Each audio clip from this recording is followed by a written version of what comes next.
नमस्कार दोस्तों, स्वागत है आप सभी का आपके अपने YouTube चैनल साहित्य सृजन में, जहां मैं रजनी तिवारी आपको ले चलती हूं साहित्य की दुनिया में। लेकिन आज मैं आपके लिए थोड़ा सा अलग विषय चुनकर लाई हूं। आज हम एक प्रेरक व्यक्तित्व के विषय में बात करने वाले हैं। जी हाँ, आज हम पढ़ेंगे अदम्य साहस नामक पुस्तक की सार और समीक्षा को। यह पुस्तक APJ अब्दुल कलाम, जो कि हमारे भूतपूर्व राष्ट्रपति भी हैं, उनके जीवन के कुछ प्रेरणादायी दर्शन, उनके सिद्धांतों को इसमें हम बहुत बारीकी से जानेंगे। तो यह पुस्तक शिक्षकों के लिए, छात्रों के लिए और किताबों में और साहित्य में रुचि रखने वालों के लिए तो विशेष रूप से उपयोगी है ही। तो मेरे इस वीडियो को आप लोग आखिरी तक जरूर देखिएगा। अगर चैनल पर नए हैं तो प्लीज इसे सब्सक्राइब जरूर कीजिएगा। आज मैं इस पुस्तक की चर्चा करूंगी जिसका नाम है अदम्य साहस। ये पुस्तक, जैसा कि मैंने पहले भी बता दिया है, भूतपूर्व राष्ट्रपति APJ अब्दुल कलाम के जीवन दर्शन और उनके चिंतन का सार है।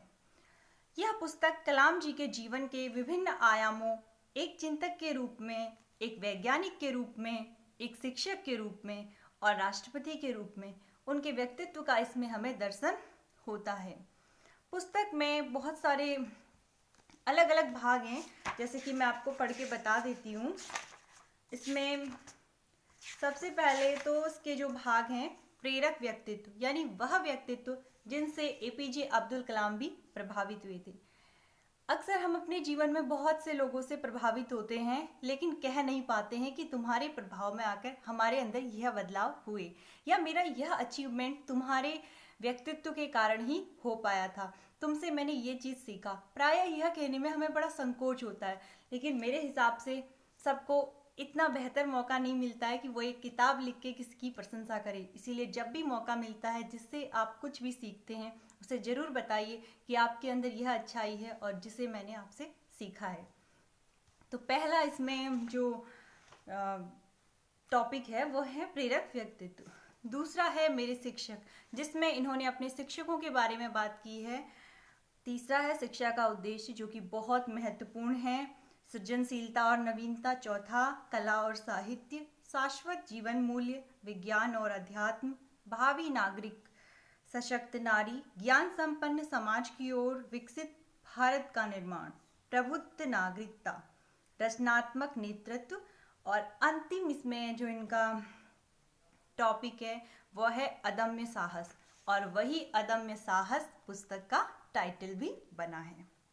अगर हम मोटे तौर पे इनके इस प्रारंभिक जीवन की बात करें तो 15 अक्टूबर 1931 में तमिलनाडु के रामेश्वर में एक बहुत ही छोटे से कस्बे में इनका जन्म हुआ था। बहुत ही साधारण फैमिली से, परिवार से निकल कर ये आए, लेकिन अपने जो इनके अंदर जिजीविषा थी, जीवन के प्रति जो आकर्षण था, कुछ करने की जो ललक थी, उसके कारण और अपने अदम्य साहस के कारण इन्होंने देश के प्रथम नागरिक के पद को तक प्राप्त किया।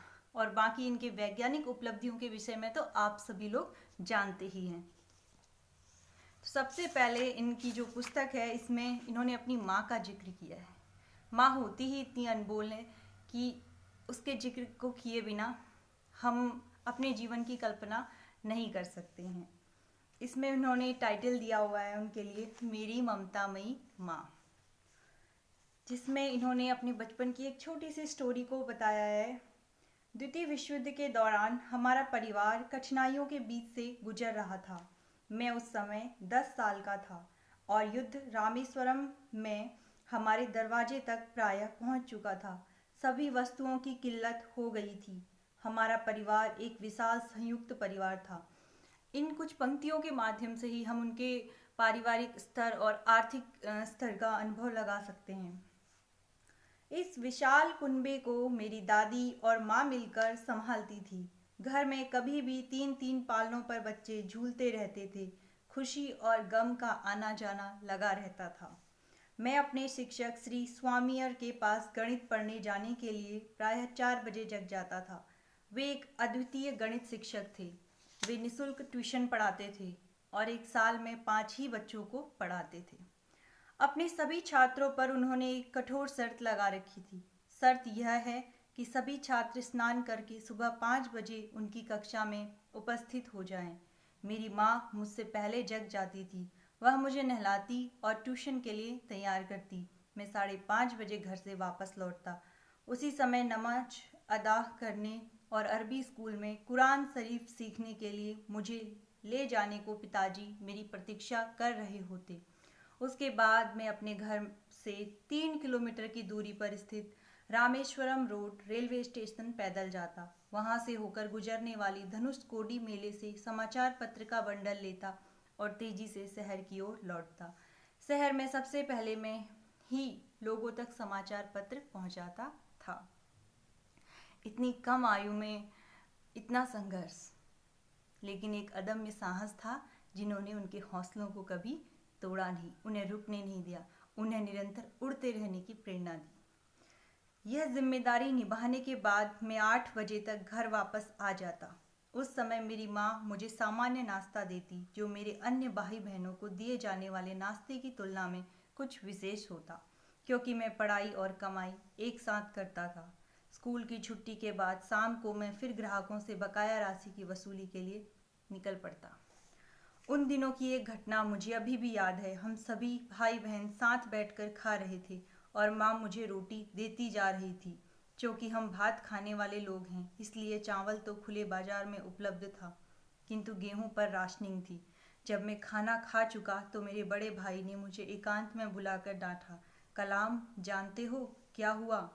तुम रोटी खाते जा रहे थे और माँ तुम्हें रोटी देती जा रही थी। उसने अपने हिस्से की भी सारी रोटी तुम्हें दे दी। अभी घर की परिस्थिति ठीक नहीं है। एक जिम्मेदार बेटा बनो और अपनी माँ को भूखा मत मारो।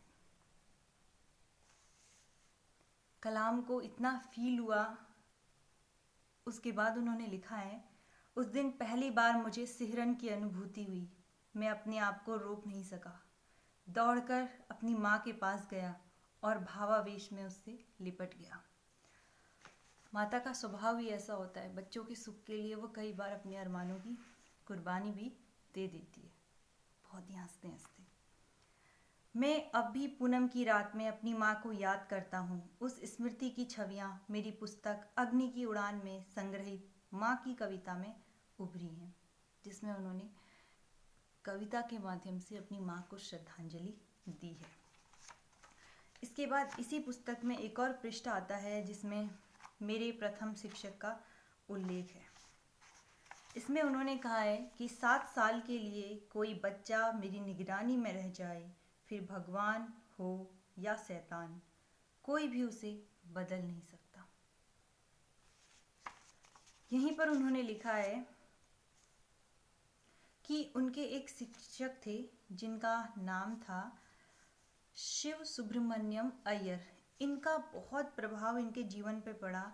इसके पीछे कारण ये था कि उनके यह शिक्षक जो थे करके सीखों पे विश्वास करते थे, और एक बार उन्होंने पक्षी कैसे उड़ते हैं इसका एग्जाम्पल अपनी क्लास में दिया। ब्लैक बोर्ड में एक पक्षी बनाए, पंख बनाए, बहुत सारी बातें बताई कि वह किस तरह उड़ते हैं। कक्षा के अंत में जब उन्होंने प्रश्न किया कि कितने बच्चों को कॉन्सेप्ट समझ में आ गया और कितनों को नहीं आया, तो अब्दुल कलाम ने भी हाथ खड़ा किया कि मुझे नहीं आया। तो वो क्रोधित नहीं हुए, और भी वो बच्चे जिन्होंने कहा था कि हमें नहीं आया, उन सबको बोला कि शाम को समुद्र के किनारे आना।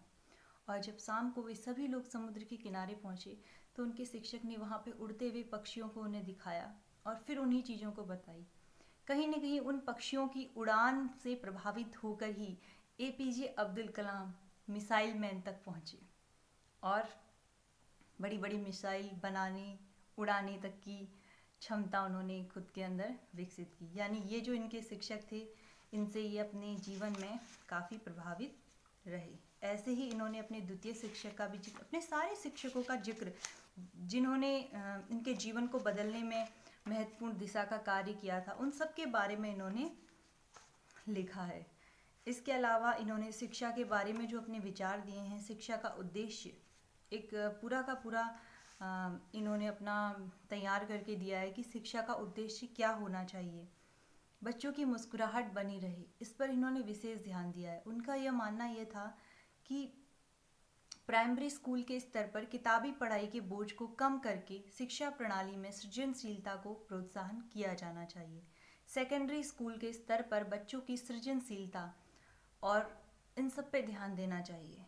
इस तरह से एपीजे अब्दुल कलाम को भारत की तत्कालीन शिक्षा व्यवस्था पर जो कमियां थी उनको सुधार करने के लिए भी ये अपने स्तर पर कार्य कर रहे थे और सोचते थे कि किसी तरह से भारत की जो शिक्षा व्यवस्था है उसमें ऐसे आमूल चूल परिवर्तन किए जा सकें कि शिक्षा प्रत्येक व्यक्ति के लिए यानी बच्चे के लिए सरल सुबोध हो जाए और वह स्कूल या बस्ते के नाम से डरना छोड़ दे।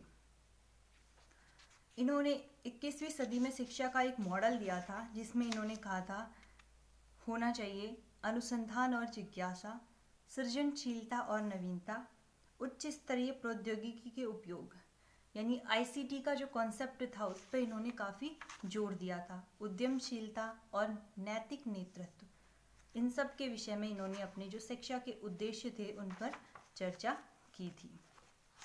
सृजनशीलता, क्रिएटिविटी पे जोर दिया था बहुत ही ज़्यादा। अब हम इनके थोड़े से धार्मिक विचारों पर बात करेंगे। कला, साहित्य। एपीजे अब्दुल कलाम प्रत्येक धर्म का आदर करते थे, जबकि प्रत्येक मनुष्य को वाकई में होना भी ऐसा चाहिए कि प्रत्येक धर्म के प्रति संवेदनशील होना चाहिए और आदर के भाव मन में होने चाहिए। अपनी प्रिय पुस्तकों का जिक्र करते हुए उन्होंने लिखा है, जब मैं युवकों से मिलता हूँ तो अक्सर 2 प्रश्नों से सामना होता है।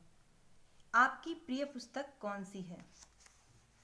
हालांकि मैं सभी तरह की पुस्तकों को पढ़ना पसंद करता हूँ, फिर भी 3 पुस्तकों को पढ़कर मुझे काफ़ी आनंद मिला, जिनमें से एक थी इलियन इल्चर वॉटसन की लाइट फ्रॉम मैनी लैम्प्स। यह किताब मैंने सन 1953 में मुरे बाजार चेन्नई की किताब की एक पुरानी दुकान से खरीदी थी। 5 दशकों से भी अधिक समय हो गया है और यह किताब मेरी अभिन्न मित्र और हमसफर रही है। इसी तरह इन्होंने 2 और पुस्तकों की भी बात की थी। किताबों के विषय में इन्होंने एक बहुत अच्छी कविता भी लिखी है। एपीजे अब्दुल कलाम एक कवि भी थे जिन्होंने बहुत सुंदर सुंदर कविताएं अलग अलग विषयों पर लिखी हैं।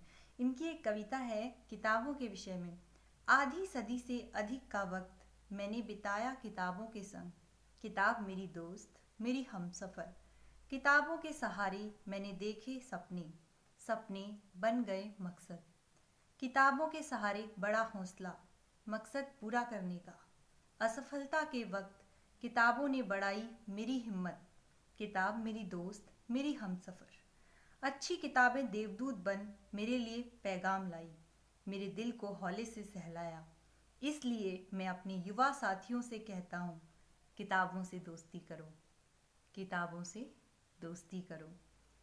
ये है तुम्हारी अच्छी दोस्त हमसफर, किताब मेरी दोस्त मेरी हमसफर।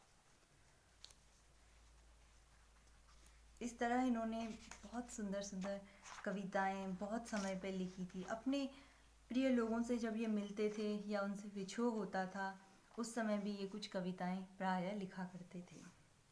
एपीजे अब्दुल कलाम ने छात्रों के लिए एक 6 सूत्रीय शपथ भी इस पुस्तक पे लिखा है, जो कि बहुत उपयोगी हो सकता है छात्रों के लिए, इसीलिए मैं इसे पढ़ना चाहूँगी। पहला है कि उन्हें शपथ लेनी चाहिए कि मैं अपनी पढ़ाई लगन पूर्वक करूँगा और इसमें उत्कृष्ट प्रदर्शन करूँगा।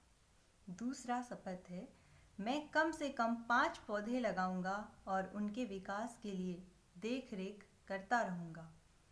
तीसरी शपथ, मैं अपने दुखी भाई बहनों के दुख को दूर करने के लिए लगातार प्रयास करता रहूँगा। चौथी शपथ है, मैं एक तेजस्वी नागरिक बनने की दिशा में कार्य करूँगा और अपने परिवार को सच्ची राह पर ले चलूँगा। चौथी शपथ बहुत महत्वपूर्ण, इन्होंने बारीकी से समाज के ऊपर सोच के लिखी है। मैं मानसिक और शारीरिक विकलांग व्यक्तियों का दोस्त बनूंगा। माफ कीजिएगा, विकलांग की जगह अब दिव्यांग शब्द प्रयोग में लाया जाता है। मैं मानसिक और शारीरिक दिव्यांग व्यक्तियों का दोस्त बना रहूंगा और उन्हें आम लोगों जैसे सहज महसूस कराने के लिए प्रयास करता रहूंगा। और छठी इनकी जो शपथ है, मैं प्रतिज्ञा करता हूँ कि मैं अपने देश को एक विकसित राष्ट्र बनाने के लिए ईमानदारी से परिश्रम करूँगा। तो इस प्रकार यह 6 सूत्रीय शपथ है जो वो उम्मीद करते हैं कि भारत का हर छात्र अपनाए और अपने जीवन में इनको उतारे। एक युवा गान है, सशक्त नारी के विषय में इन्होंने बात की है, भेदभाव मिटाने की बात इन्होंने की है। इसके अलावा आखिरी टॉपिक है अदम्य साहस। अदम्य साहस में इन्होंने ये कह के दिखाया है या यह बताया है कि प्रत्येक स्थिति में साहस को बनाए रखना चाहिए और अपनी जो भी आपकी मंजिल है उसको पाने के लिए निरंतर प्रयास करते रहना चाहिए। उपलब्धि के उच्चतर लक्ष्यों की ओर ले जाने वाली अदम्य दृष्टि या अदम्य साहस पहला कदम है। तो इस प्रकार इस पुस्तक में आज हमने एपीजे अब्दुल कलाम की प्रेरणादायी कथनों को समझा और काफ़ी एक छोटा सा मैंने प्रयास किया कि इस पुस्तक की मोटी मोटी समीक्षा मैं आपके सामने प्रस्तुत करूं। वैसे ये पुस्तक बहुत ही उपयोगी है, अगर आप स्वयं इसे पढ़ते हैं तो आपको ज़्यादा अच्छा महसूस होगा। तो आज के वीडियो में बस इतना ही, मिलते हैं दूसरे वीडियो में, तब तक के लिए नमस्कार।